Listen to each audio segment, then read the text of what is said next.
content that is always updated and always true SEO masterclass. Welcome to this true SEO masterclass. Welcome to this true SEO masterclass with over 10 hours of content that is always updated and always current, because I keep my hand on the pulse of the SEO industry. I read all the SEO magazines. I follow the employees at Google who work on search. So if there's a change in search, I'll know about it within days, and shortly after that, it will make it into the course. That's my promise to the students. I keep the course always updated, and I provide amazing student support and answer 99% of student questions within 24 hours. Now, let me tell you what you're going to get from the course. We'll start with the SEO basics: keyword research, link building, on-page optimization, standard things that you can do quickly to get your website set up and rank higher. After that, we'll get into some advanced and even futuristic SEO, like voice SEO, when people ask Google, hey Google, what should I buy? You might want to appear in those searches. And we'll talk about mobile SEO, which is more important than desktop SEO today. And we'll talk about site speed. I'll literally show you a case study where I quickly improved the speed of my website, and in days my page shot up in the rankings. I'll literally be walking you through how to do it so you can replicate those same results for yourself. And you know, when people say it takes 6 months to rank in SEO, not if you do it correctly, not in all cases. It's a case-by-case basis, and I'll be emphasizing things you can do in the short term that you can do to rank higher. Of course, I can't promise ranking. This is not something that people do, but I will try my best to give you the most effective strategies that work now. If you're in a competitive field, it may take longer, but I will present you with the most effective strategies. So whether you're doing SEO for your own website as a business owner, or as a freelancer, or as an agency owner, this is a fantastic course for you because it's got the latest and greatest, and you'll never have to buy another SEO course again, because even if you log in 3 years from now, this course will be updated. My name is Alex Kanadinik, and I'll be your instructor. I sincerely appreciate the time and trust you're putting into me in this course. I'm an SEO industry veteran with 15 years of experience, and I'm here to guide you. Now, there's one small housekeeping thing I want to cover. A few videos into the course, Udemy will give you a pop-up to rate the course. Instructors don't like that. It's too early. Students get confused by it. Nevertheless, Udemy does that. Of course, I aim to give you a fantastic 5-star experience. If there's something not right with the course, you have some concerns, please message me. I'm very responsive to students, and I actually take student feedback to improve the course and make it better and better. So I look forward to hearing from you. So now that you know what you're going to get from the course, a little bit about me, let's begin.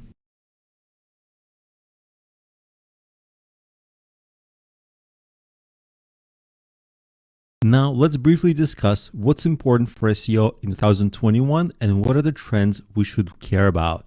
Well, Google creates hundreds of changes to their algorithm annually. They're usually minor. We don't care about most of them, but a few times a year, there are so-called broad core algorithm updates, and they are major updates with major changes. Now, since about 2018, I'll tell you what the history of these changes were, and it's essentially a balancing act of Google trying to rank authoritative sites higher, but also giving sites with better content a chance. So for example, a lot of big sites, they may not have the best content, but they've built up authority over time. They're reputable brands, consumers trust them. But at the same time, there are many small sites that have better content. And so Google has been trying to figure out, well, which one to rank higher, because there are so many specific cases with different websites. And so for small sites, there are very known strategies that get them ahead, which is great, because if you're looking for SEO tricks and hacks, you actually don't have to look for them, because even if there are SEO tricks and hacks, which can often get you penalized and are not always ethical, you don't even need them, because Google literally tells you what's working now. And I'll get there in a second, but obviously in 2020, COVID was all over the news, and so a concept like YMYL became really important.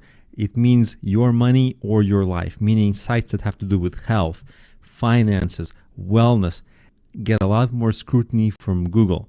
Meaning, if you have one of those sites, it may take you longer to rank because they're careful not to show those sites to consumers until those sites build up authority. So it may take you a little longer, but there's this concept of EAT, which will save you.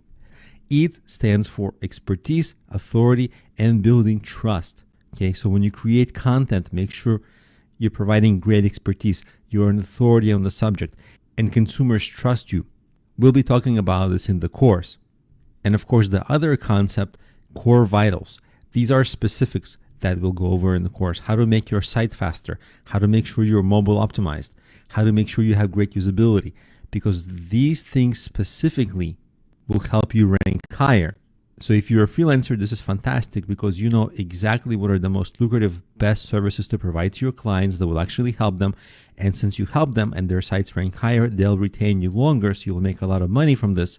And if you're an individual website owner, it's also fantastic because you'll know exactly all the good practice methods that work today that are approved by Google, so you'll never get penalized, that will help you compete with some of the giants out there. So these are the trends for 2021 that we'll be covering in this course and that you should watch for as you take the course.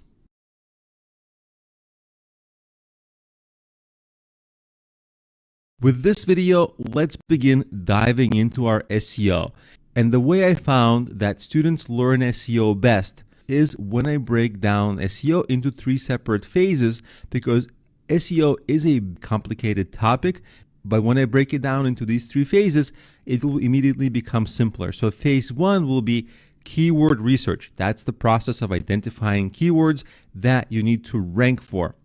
Then the second phase of SEO will be correctly placing those keywords you identified on your website and correctly structuring your website so that you give yourself the chance to rank for all those keywords. After that, the third phase is the process of ranking your pages higher. Phase 1 and 2, you can do it for any page in a matter of maybe an hour or 2 or something like that, or less, depending how good you are and the length of the page. But the third part of the process, that takes days, weeks, and months, the process of ranking higher. So now that you understand how we're going to approach this, let's begin looking at keyword research. The problem with keywords is that for any worthwhile keywords, it's extremely competitive to rank in Google. So because of that, if you choose wrong keywords, you're going to get either no traffic if that keyword is too competitive, or traffic that doesn't buy or doesn't engage with your business, because different keywords bring people needing different things. And if it's a mismatch for what your site is, people aren't going to engage. Now that you understand how important keywords are, in the next video, I'm going to show you how to find keywords that are easier to rank for and are extremely profitable. And after that, we'll spend a number of lectures making you an absolute master at finding the best keywords to rank for your website.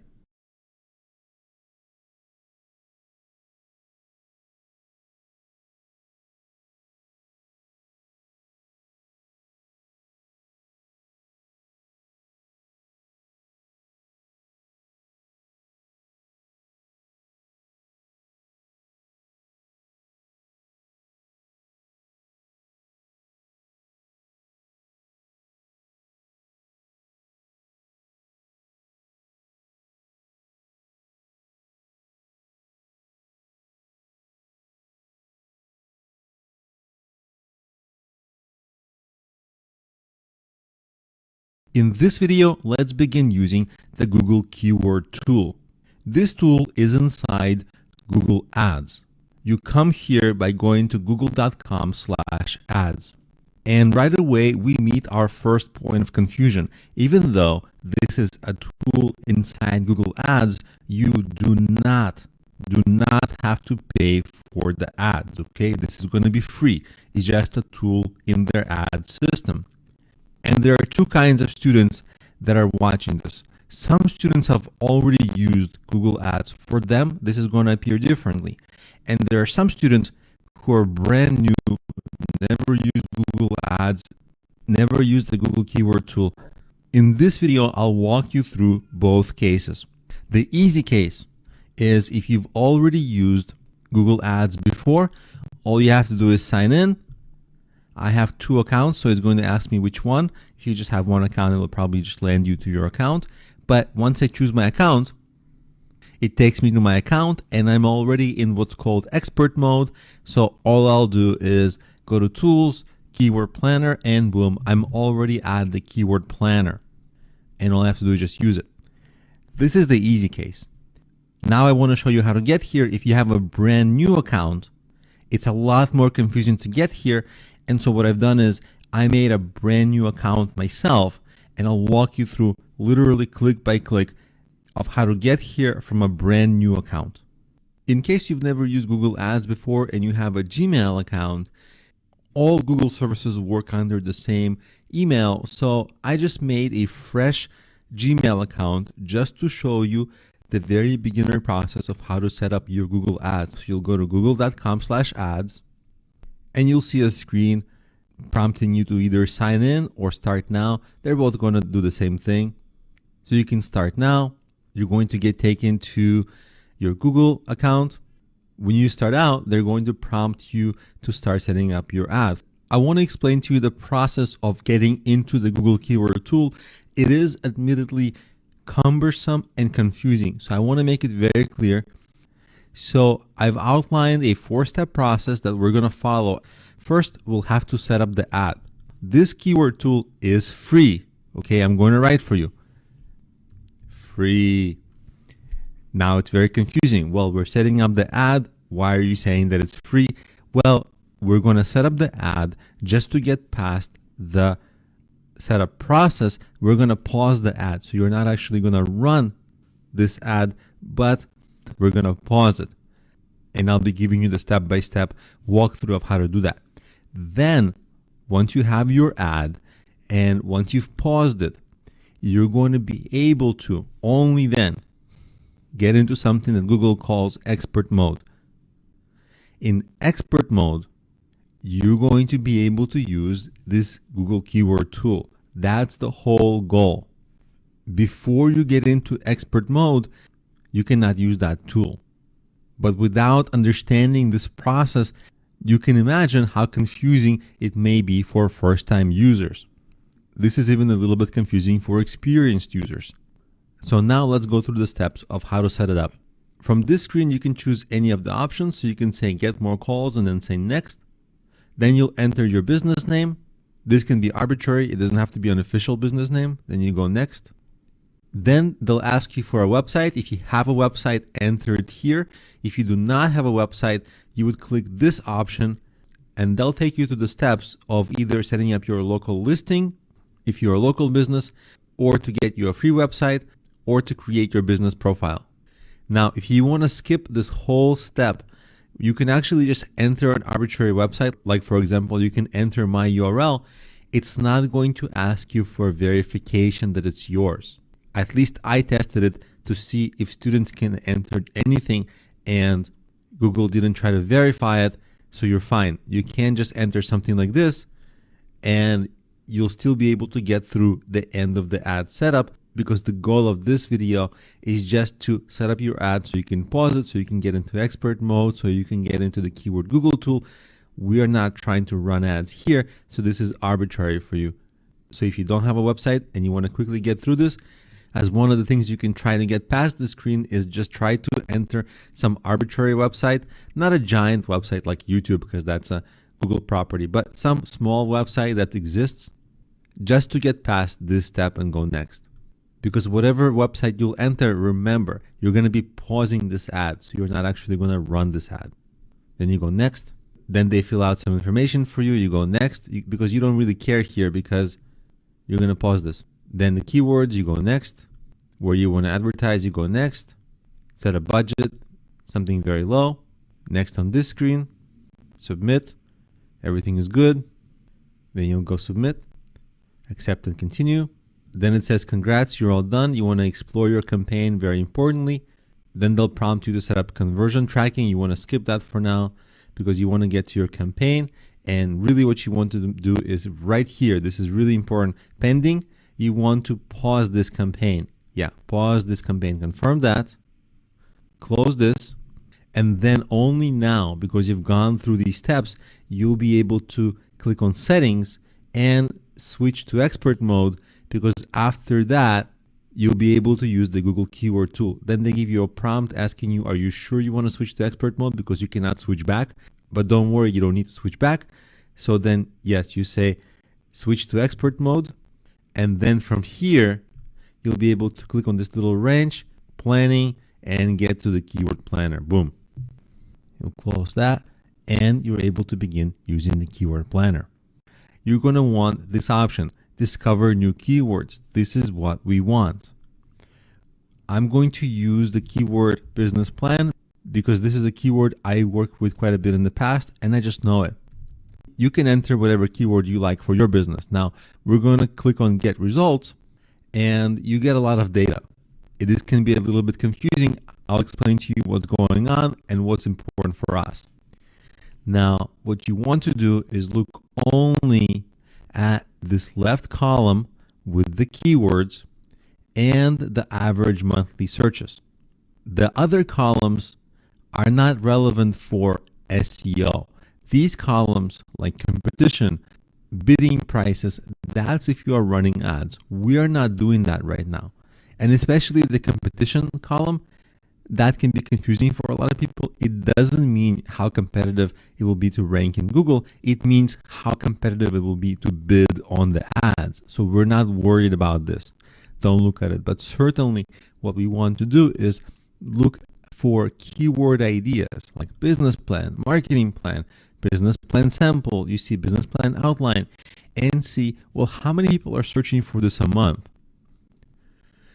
And of course you have the settings, like my setting is in United States in English. So you can have worldwide, for example. You can change the geography if you like. We're not going to do that now, but it's certainly available.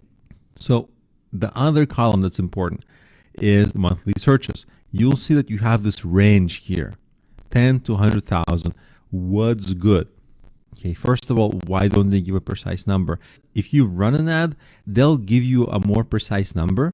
And I can see how there can be a big difference, like between 10,000 and 100,000 or 1,000 and 10,000. The thing is that knowing the exact number is not so crucial because it's not like you're going to get all that traffic anyway. You're just going to get a portion of it anyway, and it really depends on how highly you rank. So these ballpark ranges, they're fine. What you want to be doing is evaluating how lucrative is the keyword for you and how many people approximately are searching for this. Now, 10,000 to 100,000, that's pretty good. Of course, 1,000 to 10,000, still actually pretty good depending on how lucrative the keyword is. And throughout this course, I show you many ways to determine how lucrative a keyword might be or how to make it lucrative by selling the right things. But for now, what you want to do is you see, like once I start scrolling like all the way to the bottom, you'll start seeing that, okay, like some keywords are like between 10 and 100, not as great, right? Some keywords are between 100 and 1,000. So, you know, some keywords become less important. But what you really want to do is go through the left column and still collect all the keywords that are relevant for your situation, just so that you have a wide basket of keywords to choose from. And then later you will narrow the keywords down, and I'll be showing you how to prioritize keywords.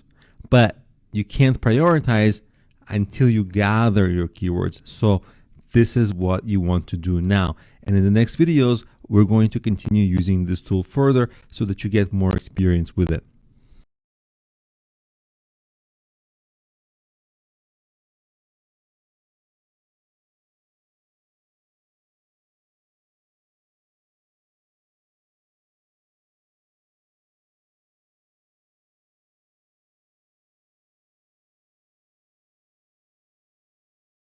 In this video, I'm going to share with you an exercise that I came up with for my own self, and it's been really effective. I call it, for lack of a better term, thinking in keywords. It's a little bit weird mentally, but it's very effective, and it came about because the tools give us the same generic answers. They don't know how to be creative. People are creative. Tools are programmatic and generic. So people are creative, so we're going to use people to give us more keyword variations and ideas, specifically by listening to clients and newbies in the field, and ideally you doing customer support, at least if not all of customer support for your company, a lot of it, and the sales too, because that's where people are going to ask you questions. Most of my ideas of keywords and even new books, new courses, new everything came from questions by students, coaching clients, because they phrase things differently than I do. Let me give you an example. For SEO marketing, I'm an SEO professional, so I phrase it like SEO marketing. And then a client said, how to get Google traffic. I would have never phrased it that way, but you know what? Every SEO marketer out there is trying to create content to rank for the keyword SEO marketing, but almost nobody is trying to rank for the keyword how to get Google traffic. And I know it's a long tail keyword, but guess what? It's far less competitive. And I'll give you another keyword. For example, if you're in the medical profession, maybe you'd use the word arthritis, right? But a regular person just says my knee hurts or knee pain or something like that. So you have to go through your professional life now being attuned to your clients and listening a lot more, and keep collecting and collecting and collecting keywords that they'll just mention a variety of different words that you would have never thought, and the keyword tools never would have suggested to you. And then you can plug in the new ideas into the keyword tools, and the keyword tools only then will open up a whole new sets of variations for those new keywords. But the idea for the new keywords came from listening to people, because most of the time we listen to people and we ignore it. So this exercise is not to ignore it, to actually be extremely attuned to people's phrasing, because the extra keyword ideas are embedded in their awkward phrasing, especially if they are beginners.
In this video, let's look at Google Trends to find more topics, more keywords that you can rank for. And this is for seeing what's trending, in which direction, what trends should you get in front of.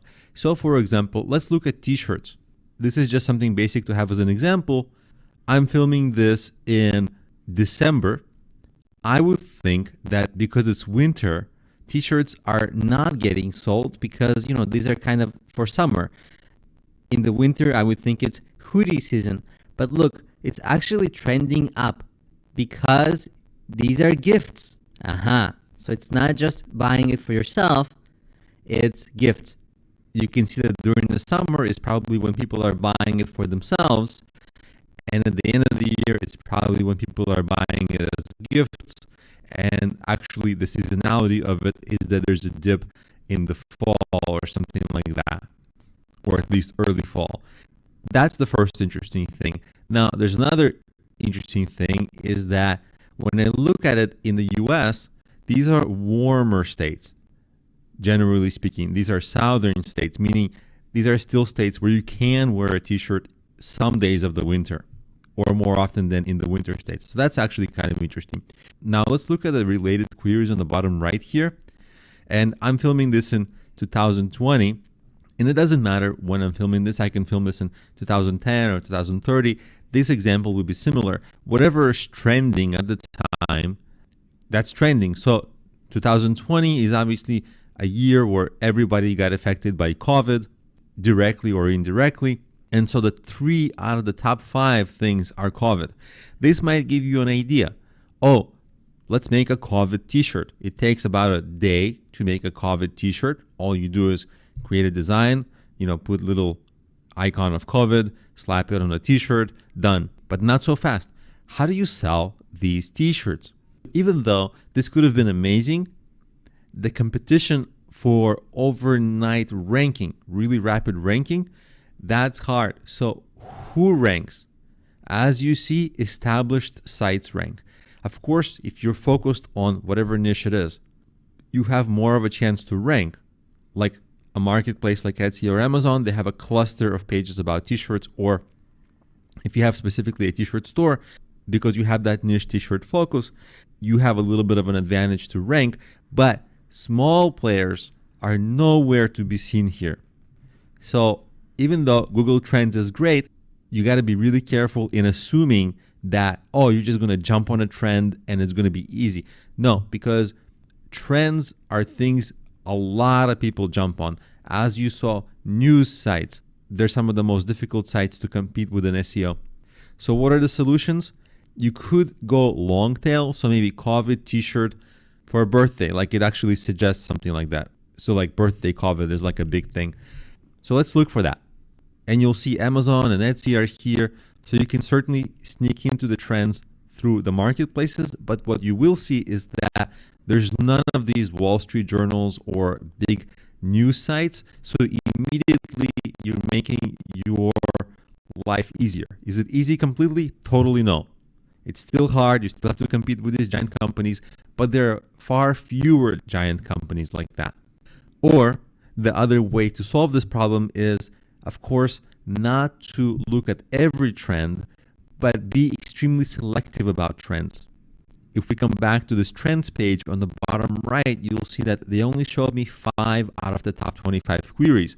So if we look at less popular trends, let's look for something that's kind of maybe weird that news wouldn't cover. Okay, like grandpa t-shirts, nurse t-shirts. Nurse t-shirts might be very cool because they are heroes, right? So let's look for that.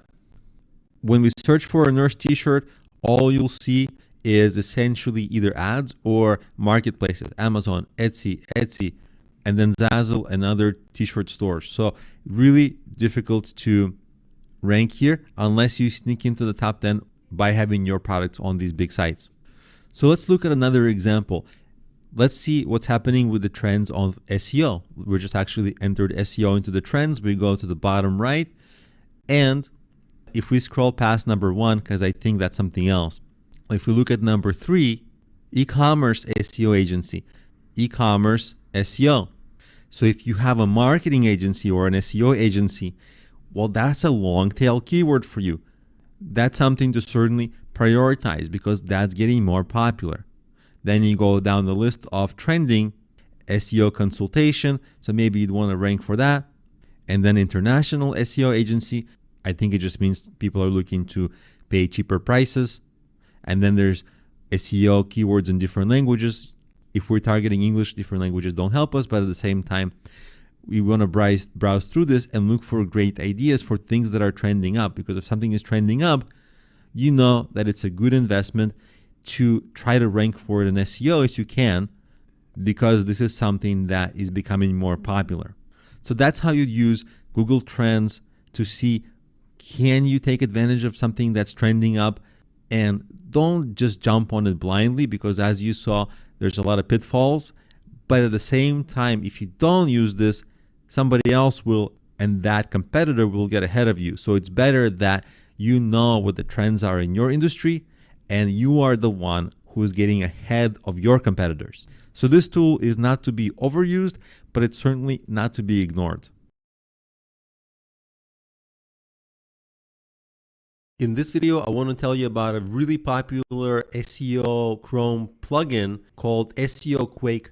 And you can go to the Chrome web store, which is basically chrome.google.com. That's what the entry page for chrome.google.com would look like. You would go to extensions and you would look for SEO Quake. You see it even autocorrected for you. So you go SEO Quake and you find this. Now I already have it installed, so it asked me to rate it. In your case, you'd install it. There are two ways you can use this. The first way is looking at your pages. So when you install this to your Chrome, what's going to happen is your other pages will start looking like this. I'm using my website, for example, and you see how on the very top there's a bar? See that? There's like a little bar. It has this SQ. I'll try to make it a little bigger. It has this SQ right here, and it gives you all these metrics. That's the SEO Quake plugin at work, and it tells you all these things. Google index, 402, backlinks, 401, whatever. Alexa rank doesn't really matter for SEO that much. Some people ask me about Alexa rank. That hasn't been relevant for SEO for too long. And it gives you all these other things, and you can customize what it gives you actually. You can say, well, I don't care about my Google Plus. I don't care about my pin count or whatever. I don't care about the Alexa rank. So where is this useful? Where I find this really useful is, for example, if I'm trying to rank this page for a keyword business ideas. So I'll go to Google and I'll enter business ideas, and it's actually going to give me extra information. So this Chrome plugin isn't only the bar on the top. This Chrome plugin is actually the extra information here. So some things that it tells us are, you see how it says 0 on some things, and it says get trust metrics with SEMrush account. They're trying to get us to get some paid version of it. So we're not so much interested in that at the moment. But you can see you can see how many links are pointing to any domain. So for example, this smallbiztrends.com, you can see that over 1,000 links to that page and over 2 million paid links to that domain overall. And then it gives us this Alexa rank. What Alexa rank does tell us is approximately where it ranks in terms of traffic.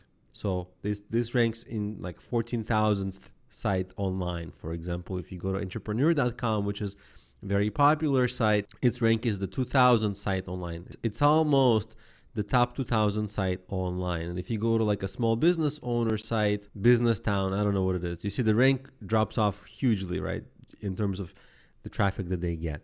But they still get a lot of links to this particular page and to this domain overall, 25,000 links. So for you, when you're doing keyword research and you're trying to determine how can I rank for this keyword, you have to check the current search, and the current search will tell you, well, some of the pages that are ranking are some of the top pages in the world, some of the top websites in the world. So it will be a very, very, very difficult keyword to rank for, right? So it tells you the difficulty before you embark to create the page, before you start to do all the work to rank for that keyword. You can tell how hard is it going to be. And here you can obviously tell it's really hard. All the sites in the top 10 are really well trafficked sites, and they have a lot of backlinks to them, which is the #1 factor for ranking highly on Google search. And so there's going to be a tremendous amount of work to rank So probably it's too difficult. So you would look for other keywords to target when you're trying to think of what page you should create and what keywords you should target. So this really helps you in your keyword research even before you create the page, so you don't waste a lot of time.